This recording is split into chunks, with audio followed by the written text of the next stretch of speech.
PlayStation, they might be in trouble, man. They might be in trouble. It looks like, according to the FTC versus Activision whole fiasco, it looks like this year, with whatever this year's Call of Duty, most people think it's going to be Modern Warfare 3 because it's not been officially announced yet. It's going to be the last year for PlayStation and the Activision marketing rights. Now, obviously, if Microsoft is able to buy Activision, Blizzard King, they're going to get that marketing rights indefinitely. Like, there's no one else going to have the marketing rights besides Xbox. But I actually think even if PlayStation is able to block this deal, which, it wasn't just them, there's a few other people, but I would say they have had a lot to do with getting this deal blocked. Even if they are able to block this deal, I think that Microsoft is still going to get that Call of Duty marketing rights. Look, at the end of the day, when it comes to who you're going to screw over, you want to screw over lower totem people than executives of a multi-billion-dollar corporation. You want to screw over the people that doesn't have, in all right, the ability or the higher rank to just veto stuff that you don't want vetoed. And at the end of the day, this $69 billion merger or buyout or whatever you want to call it that Microsoft is doing to PlayStation, it's going to be a lot more devastating to PlayStation if it doesn't go through than it would be to Xbox.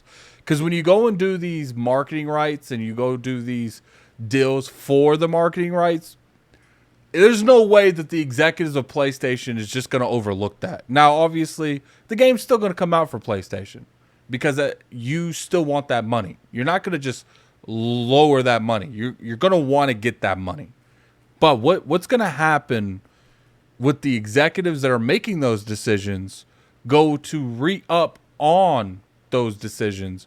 And it's like, I know that we said couple years ago that you guys could have these marketing rights, but now cost of the brick went up. We require more money than we did then because you cost us $69 billion. Almost every executive in this house, PlayStation, probably talking to Jim Ryan, has lost some form of financial compensation because you decided to do what you did. Now, obviously, it's like I said, it's not 100% PlayStation's fault. But you could put a lot of that on their back. You could put a lot of the issue that PlayStation is doing right now with the Activision Blizzard King. You could put a lot of the mistakes that's going on right now on their back. Now, the American government, they might just be going after big tech. They clearly tend to do that sometimes. But I'm willing to bet you that PlayStation has lobbied a lot of higher end people in the government to go after this deal. And rightfully so. That's what they're supposed to do. They are, the competitiveness of them don't want to lose that potential money that they could lose by losing the Call of Duty brand. Now, even with the 10 years, that's only for 10 years. And that's like what? That's a lot of Call of Duty. That's a lot of money. But in 10 years, what is that? Now they have to worry about how we're going to refund and reimburse ourselves. Not reimburse, that's the wrong word, but they're gonna have to figure out how they're gonna have to replace all of that money that they could potentially lose in 10 years. And the reason I think that Microsoft is in a huge advantage is because they have the money to bargain with that marketing rights.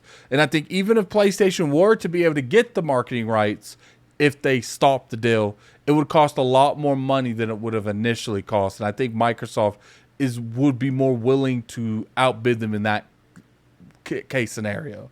We did see that the person over there that's leading Activision kind of strong-armed them into a better deal.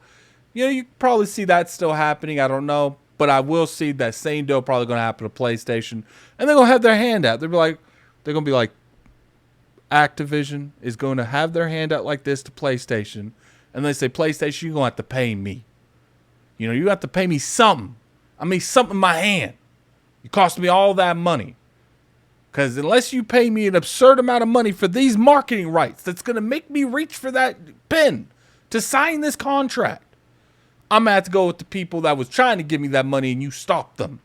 Now, even if Xbox doesn't get it, I could see Nintendo be marketing the next Call of Duty before I see PlayStation. And that's just my honest opinion. I might be wrong. Maybe business and money will go above and beyond anything. But in my personal opinion, there's not one person on this earth that can be 100% transparent and put away their emotions on everything 100%. And when you put the amount of money that PlayStation cost Activision, Blizzard, King executives by potentially, if not stopping this merger, there's going to be some friction between Activision and PlayStation. It's going to eventually lead to maybe exclusives going to Xbox, maybe marketing deals going to Xbox. I wouldn't be surprised if Activision, Blizzard, and King never market with PlayStation ever again.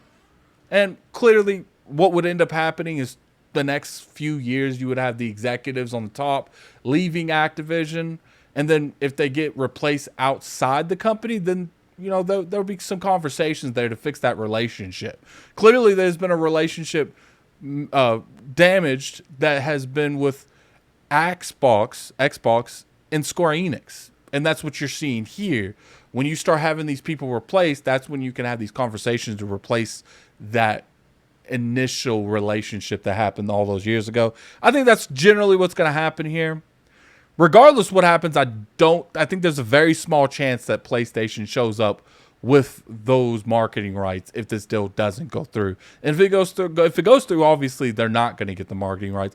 I would say if it doesn't go through, they got like a 30% chance. They got a chance, but very, very likely, because I do think that if there's any people that's going to be upset and hold a grudge, it's going to be someone that cost them billions of dollars and, cash out payments, golden parachutes.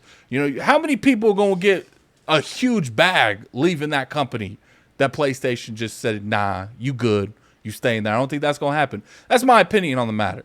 It's clearly my opinion. Tinfoil hat, I think I'm going to get a prop for that. But anyway, put in the comment section below what you guys think. Do you think if this deal goes through? If it doesn't go through, that's the better question. If it doesn't go through, do you think that Activision going to act like that big bag didn't mean nothing to them? Because I don't think that's human nature. People will argue about religion, politics, and money. And money is everything to do in this deal, because we're not talking about a small amount of money. We're talking about a large amount of money. We're talking about shareholders not getting their cuts. We're talking about a lot of stuff. But anyway, tell me what you guys think. This is Gaming Addict. I'm out of here. Peace.